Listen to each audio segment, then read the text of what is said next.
Others who are here today joining us. Thank you very much and congratulations, by the way, dahil mismo ang director of Google na ang nagsasabi na tinalo na ng social media ang mainstream media. Importante munang malaman natin bakit kayo naririto ngayong umaga. Kaya mahalagang malaman at masagot natin kung bakit kayo narito ngayong umaga. Napakarami ho ninyong mga gawaing bahay, may mga trabaho, may mga hanap buhay, may mga kung ano ng personal errands. And yet, this morning, you decided to be here. Probably because you want to know more about many issues on what's happening to our country. Or probably because you have already made the decision and you have decided to be part of hakbang na maisog at maging mga maisog. Dahil ang ginagawa po natin ay isang bagay na kung saan natin pinaglilinaw yung mga problema ng bansa na hindi ho lumalabas sa mainstream media. And speaking of mainstream media, I'd like to thank all the vloggers who are here today joining us. Thank you very much and congratulations, by the way, dahil mismo ang director of Google na ang nagsasabi na tinalo na ng social media ang mainstream media. Sinabi nila na the new TV now is social media, yung YouTube, yung Facebook. And mabuti yan sapagkat makikita ho natin yung mga totoong nangyayari sa ating bansa, hindi na ho lumalabas sa mga pahayagan. Wala na yan, dyaryo. Wala na po yan. Ang dyaryo at ang mga mainstream news ay hindi na source ng information. Ito ay converted na into government propaganda. Sila po ay naging propagandist na ng gobyerno. Naging mouthpiece na sila ng gobyerno na kahit anong gustong palabasin ng gobyerno, yun na lang ang kanilang inilalabas sa kanilang mga platforms. Hindi na po yung totoong balita. Kaya yung meron pong mga television show dyan na nagsasabi sila ang kanluran ng katotohanan, walang kinikilingan, serbisyong totoo lang. Hindi po totoo yun. Noong araw maaari, pero ngayon ay hindi na. Ayan ho yung tinatawag nating elephant in the room. Yung mga dapat pag-usapan pero iniiwasan. Pero dito sa hakbang ng maisog, isang forum na kung saan lahat po ay maaari natin pag-usapan. At simulan po natin dito sa gagawin nating pagkilos sa September 21 sa Sabado. Nabanggit po ito ni Agent J.M. Morales na kung kayo ay may panahon, inianyayaan ko po kayong lahat na sumali sa ating gagawing pagkilos sa darating na Sabado dyan po sa Liwasang Bonifacio, ang luksang bayan. Nagluluksa po ang bayan sapagkat napakaraming problema ang sadyang hindi tinutugunan ng ating gobyerno. Simulan po natin sa usapin na ayuda. Siguro, ang ilan sa inyo from time to time ay nakakatanggap ng ayuda. Kung magkano halaga, 3,000, 5,000, 7,000, hindi ko nalalaman. Subalit ang ayuda ho ay panandaliang lunas lamang. Yan po ay hindi maaaring gawing polisiya ng gobyerno. Ang kinakailangan pagtuunan ng gobyerno is putting money kung saan po ito magiging self-sustainable, magiging sustainable at magiging reliant. Yung ayuda po, ginagamit lamang po yan pag may panahon ng kalamidad. Pantawid? Pantawid lamang. Pantawid gutom o di kaya ay pag may panahon ng bagyo, halimbawa sa ibang lugar pumutok ang bulkan at kinakailangan magbigay ng tulong sa ating mga nasa lantang kababayan. Pero hindi po maaari ko yung policy yan sapagkat hindi po kaya ng gobyerno. Wala pong pera ang ating gobyerno. Sa kasalukuyan, ang pondo po ng gobyerno natin ngayon, ang budget po natin for 2024 ay 5.7 trillion. 5.7 trillion, not billion, not million. 5.7 trillion.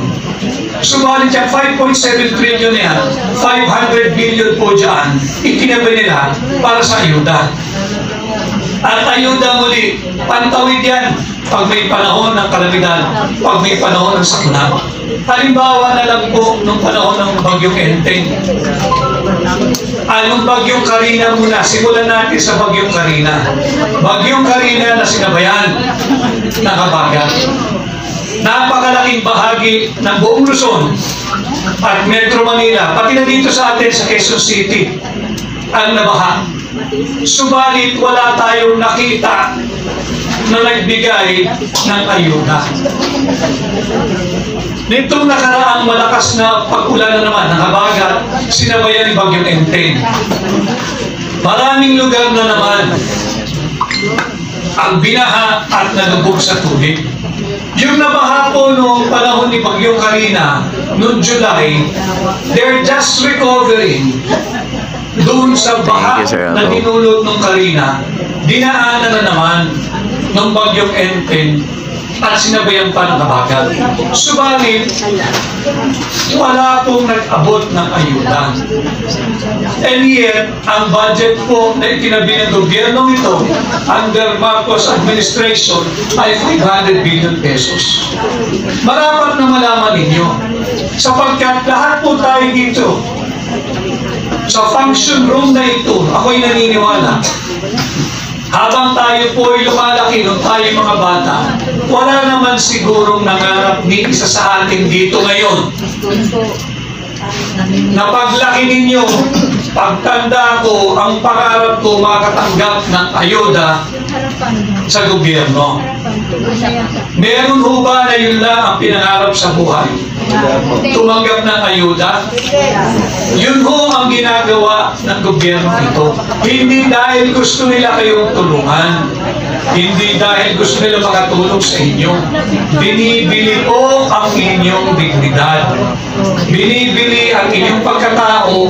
Binibili ang inyong boto.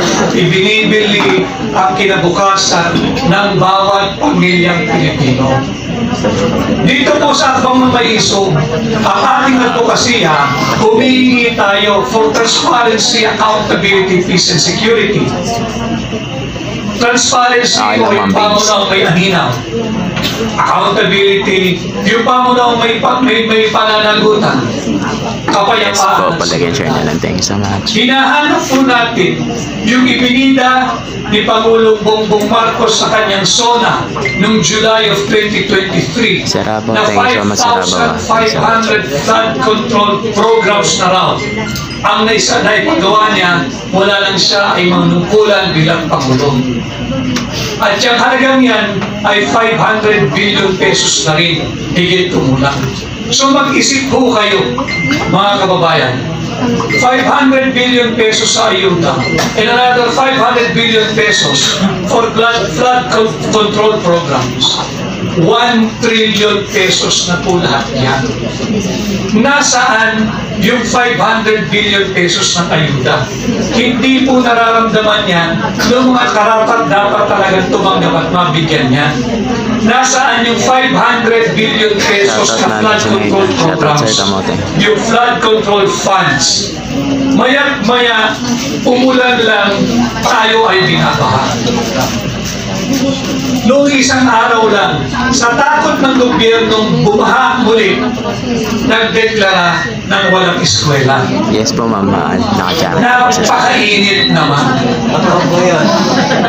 Yan ang nangyayari sa ating gobyerno ngayon. Pinagtatakpan nila yung napakarami nilang korupsyon, pagkakamali at kapalpakan. And what a way to cover it, magdeklara ka na naman ng walang eskwela. Napakainit at tirik ang araw. Shoutout Maintang. Ang pagdedeklara ho kasi ng walang pasok base sa bagyo ay dinidikta po yan ng siyensya. Science dictated po yan. Hindi po yan dapat sa kapritsyo lang ng mga nasa gobyerno. Like and share na. Anyway, Thank you so much po. Like and share. ito po yung mga pangunahing issues na hinaharap natin. And of course, baka hindi rin ninyo naririnig sapagkat hindi binabalita sa mainstream media, yung ating pong estado na tayo po ay nasa bingit ng digmaan laban sa bansang China. Digmaan kagaya po ng World War I, kagaya ng World War II. This could be, pag hindi natin napigilan ito, Maraming salamat this po, Sir could Alvaro. be the beginning of World War III. At ang World War III na yan, nuclear yan, that could spell the end of humanity. Kaya po dito sa Hakbang ng Maisog, ang sinisigaw po natin, no to war. Wala po tayong panalo sa digmaan. Let me just take you back 80 years ago. 80 years ago, dumaan po tayo sa World War II, kung saan tayo sinakop ng bansang Hapon. At noong mga panahon na yon, nakita naman ninyo yung widespread destruction na dinanas ng bansang Pilipinas. 1 milyong Pilipino ang namatay ng World War II, na kung saan ang ating populasyon ay around 60 million Filipinos pa lamang. 80 years ago ho yun. After 80 years, kayo na ho ang sumagot. After 80 years mula no World War II, yumaman ba ang Pilipinas? Hindi po. Lalo po tayong naghihirap. Huwag ho kayong maniniwala sa sinasabi ng mga nasa gobyerno na mahirap ang Pilipinas. Mayaman ang Pilipinas. Kaya nga tayo ayaw iwanan at tantanan ng Amerikano. Ang nagpapahirap po sa atin, ang nagpapahirap sa inyo, kung tatanggapin pa rin ninyo, ay ang korupsyon. Ang korupsyon ang nasa gobyerno. Subalit yung korupsyon na yan, I'm already 50 years old. When I was very, very young, naririnig ko na ho na ang problema ay corruption. And I see many people here much older than me. Alam kong narinig nyo na rin ho yun before me. Pero hindi pa ho ba may pagod?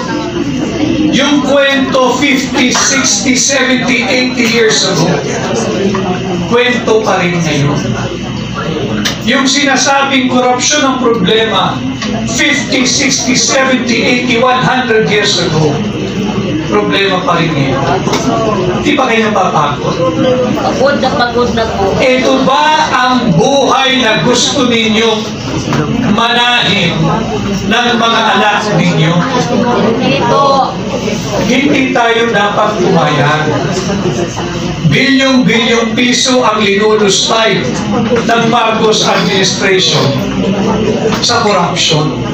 Nakita naman ninyo, naglabasan bigla yung doon sa mga mamahaling gamit ng mga kongresista, particular na yung congresswoman ng Marikina. Ang isang bag di umano'y nagkakahalaga ng 1 million, 1.3 million pesos. Sa ang isang relo ay nagkakahalaga ng 4 million, 5 million pesos. Magkakano lang ang sweldo ng kongresista. At yung relong sinusuot nila na halagang 5 million, 15 million, 20 million, pangarap na po ng ordinaryong Pilipino yon na magkaroon ng ganong pera sa bangko nang sa ganon eh hindi naman makaranas ng sobrang hirap. And yet, bag lang ho yun ng mga kongresista. Relo lang po yun ng mga kongresista. Yun yung mga bagay na ibinabalik ko muli sa inyo. Hindi ba kagalit-galit?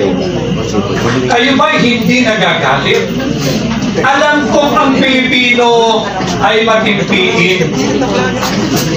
Alam ko ang Pilipino ay pasensyoso. Pero wag naman pag kinakaladkad mo na ang buong bayan, ang buong bansa sa korupsyon. Kailangan tayong magdeklara ng gera laban sa korupsyon. Kailangan tayong magdeklara ng digmaan laban sa korupsyon. Huwag po kayong makukontento sa ayuda. Yung ayuda para sa inyo, binupukulan pa kayo nung nagbibigay sa inyo.